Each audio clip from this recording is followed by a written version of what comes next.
Wait a second. So what you're telling me is Loki is a scaly? Are we memeing ourselves into oblivion? Yes. This sounds like a great thing to make a video about. Wait, what's this? PBS Spacetime has a video? What are you talking about? Many worlds, you say? At least not today. I want to talk about ripples. I like you. If you drop a pebble into a pond, a series of circular ripples will expand outwards. That pattern will complexify if the ripples are, say, broken by a barrier. It'll be as though two sources of ripples overlap, leading to higher peaks and lower troughs in the process of constructive and destructive interference.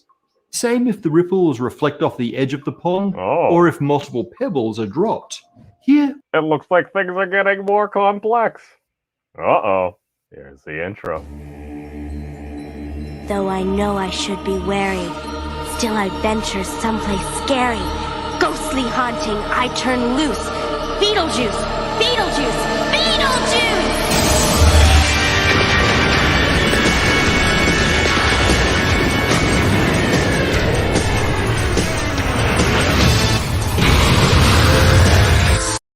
Welcome, everyone, to another episode of Modern Memetic Theory. Today, we're going to be talking about quantum memetics, where I'm going to postulate how memes help make our reality. Yes, as in many things. This was inspired by a video I saw on the Internet of Stuff and Things. This one was brought to us by PBS Spacetime.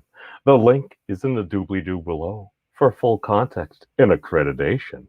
Public broadcasting is important. Let's take a look at a little bit more of this beautiful bean footage. we're seeing the principle of superposition in action.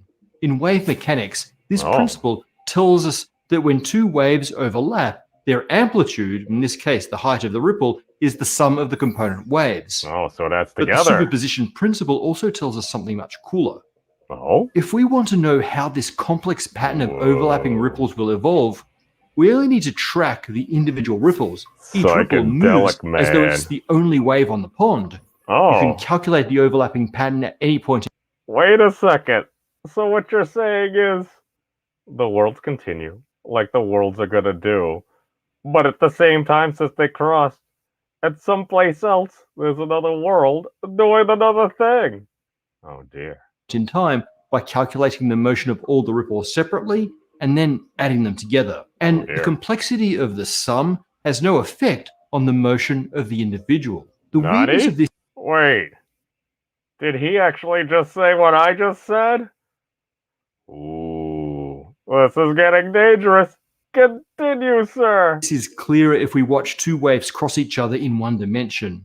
This complex fluctuation at their collision seems to hold no record of the shapes of the incoming waves, and yet its motion perfectly regenerates those waves, which travel on as though nothing happened. The superposition principle only applies up to a point. If the amplitude of the waves is too high, if the wave is too big, if it's coming crashing on down, I believe that's the beginning to Real American. When it comes crashing down, you don't have to hide. Dun, dun. Why don't I have that as a clip? I totally want to get copyright struck for that. These things happen. Continue. The principle can break down. But for small ripples on a pond, we could have many separate systems of ripples, each moving around as though the pond is otherwise flat. At the risk of getting technical, the superposition principle holds for any linear system, and I'll say more about that another time. The main point is that this holds approximately 4 familiar waves, up to some amplitude.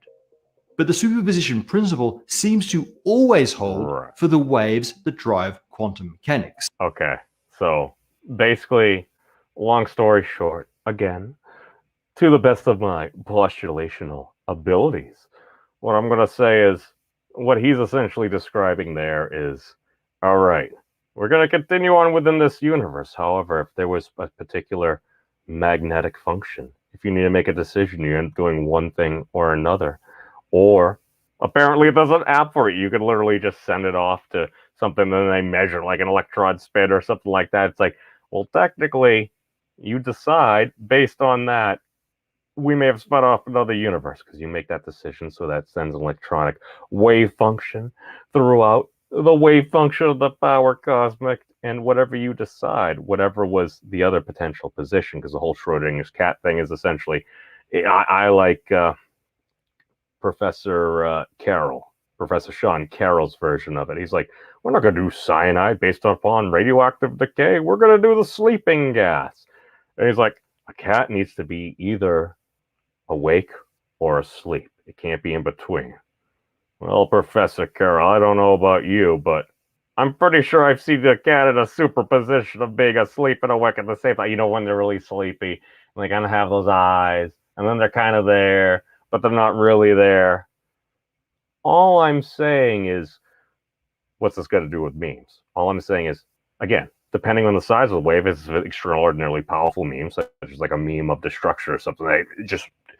It basically has a massive effect, and people just totally feel it. I mean, that's very blatant. Now, smaller memes, depending upon the observer, depending on where you are at that pond. Good to see you there. Good to see you. I see you there. My intuitive. I've got less than a minute to finish this up because I still need to go for a run and stuff.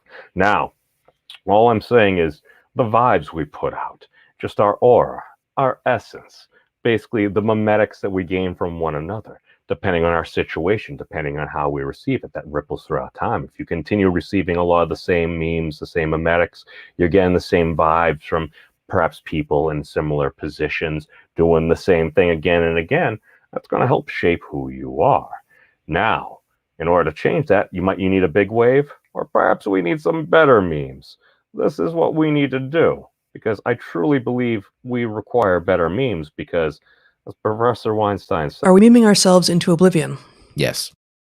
So all I'm saying is we should take these things into account.